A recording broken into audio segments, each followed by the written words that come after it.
perlu banget sih, soalnya kan emang yang saya dari dulu alamin tuh kita masih agak-agak rancu di mana prioritas jalan tuh buat siapa, terus misalkan kiri buat siapa, kanan buat siapa gitu. Kalau misalkan diatur sebenarnya kalau sama-sama menaati bisa lebih enak, jadi buat semua pengguna jalan gitu sih. Oh jelas sih beda, dulu kan kayak cuman ada marka jalannya doang, tapi kan masih sering diambil motor atau pedagang kaki lima gitu. Sekarang kan bener-bener dikelirin gitu dan udah ada pembatasnya, jadi lebih kelihatan dipeduliin gitu, diperhatiin. Jadi nggak sembarang moda transportasi bisa masuk gitu. Penting banget sih, perlu banget untuk kan sekarang lagi euforianya luar biasa banget ya Mbak ya. Itu menurut saya penting banget sih, kayak ada jalur khusus, terus kayak ada pengamanan khusus, itu penting banget sih.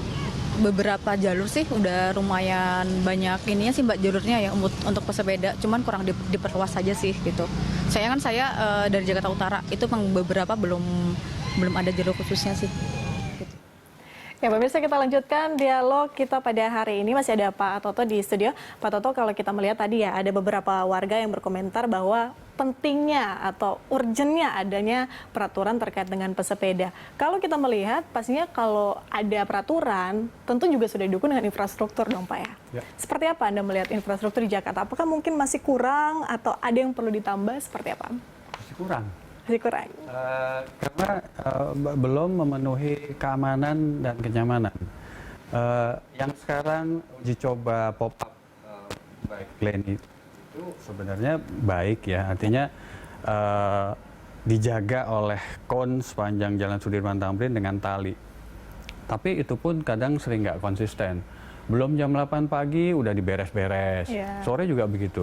Artinya kalau mau benar-benar pemerintah mau mengajak semua untuk bersepeda dengan baik, khususnya komuter, ya harus diberikan infrastruktur atau fasilitas yang baik gitu ya.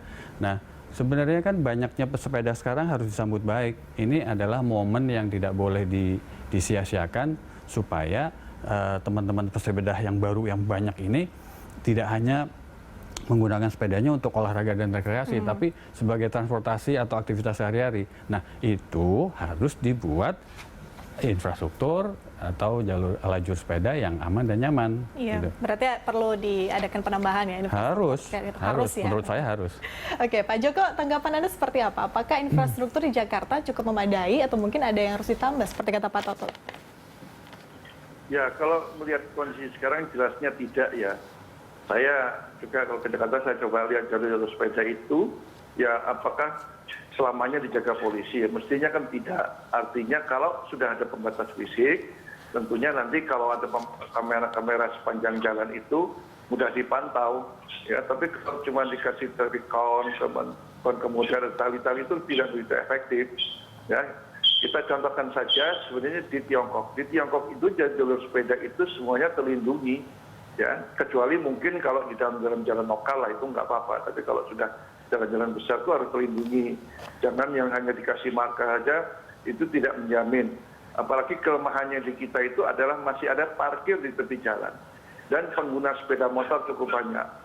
Ojek juga sering melanggar itu. Jalur sepeda justru banyak digunakan ojek untuk melewatinya. Nah, oleh sebab itu, nanti ini peraturan menterinya sedang dibuat, kita harus usulkan ada pembatas fisik antara kendaraan bermotor dan tidak bermotor. Karena ini menyangkut kecepatannya kan berbeda. Ya memang kalau untuk kecepatan untuk jarak dekat tuh ya kira-kira 10 lah ya. Tapi apapun ini tidak boleh hanya berupa marka. Kemudian nanti di persimpangan juga ya diberikan traffic light khusus sepeda. Yang punya traffic light khusus untuk sepeda itu adalah baru di Solo. Diberikan seperti itu. Nah, harapannya nanti di Jakarta juga sama, karena lajunya berbeda, bermotor dan tidak bermotor. Yang paling urgent, paling tidak untuk beberapa waktu ke depan yang paling penting nih, kira-kira peraturan apa yang harus diutamakan oleh pemerintah? Sekarang ini kan sebenarnya kalau kita lihat di Jalan Sudirman, itu dengan lebar sekitar lebih dari 5 meter itu sudah memungkinkan lah ya untuk jarak-jarak pendek. Tapi tentunya ini nampaknya pejalan kaki juga makin bertambah.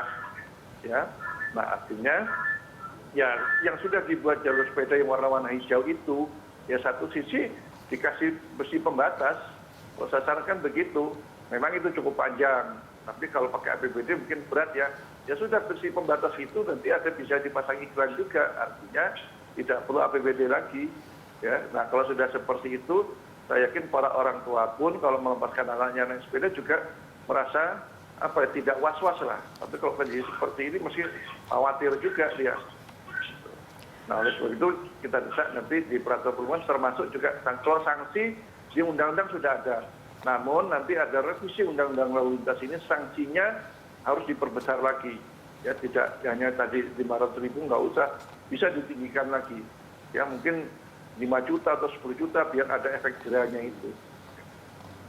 Oke, berarti pentingnya adanya jalur khusus gitu ya, seperti mungkin jalur busway seperti itu Transjakarta. Pak Joko mungkin terkait dengan usia, apakah mungkin akan ada aturan atau peraturan seperti itu yang mengatur terkait dengan usia berapa kira-kira yang bisa bersepeda di jalan raya seperti itu? Saya kira enggak ya. Bersepeda itu tidak ada aturan, tapi tentunya kalau yang tidak sanggup bersepeda juga tidak. Artinya di sini kan bersepeda itu, saya kira negara manapun tidak pernah mengatur. Tapi kalau yang keluarganya biasanya mengatur sendirilah. Kalau mungkin orang tuanya tidak sanggup jalan jauh ya cukup di lingkungannya. Tapi setidaknya kalau anak-anak bersepeda ya masih katakanlah balita dan sebagainya harus ada orang tua untuk melindungi. Namun kalau sudah katakanlah SD kelas 4, kelas 5 itu mungkin mereka bisa mandiri. Tapi yang penting jalurnya itu aman. Selama jalurnya tidak aman, itu tentunya orang tua pun tidak berani melepaskan anaknya untuk bersepeda. Namun kalau dia aman, saya kira cukup berani lah dia memberikan anaknya untuk bersepeda.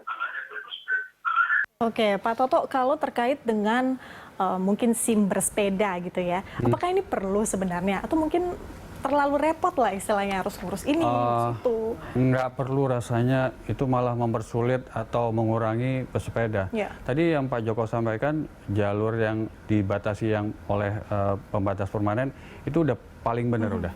Artinya gini, kalau pemerintah mau benar-benar mengurangi kemacetan, kan sekarang pemerintah sudah memperbaiki atau improving kendaraan umum massal.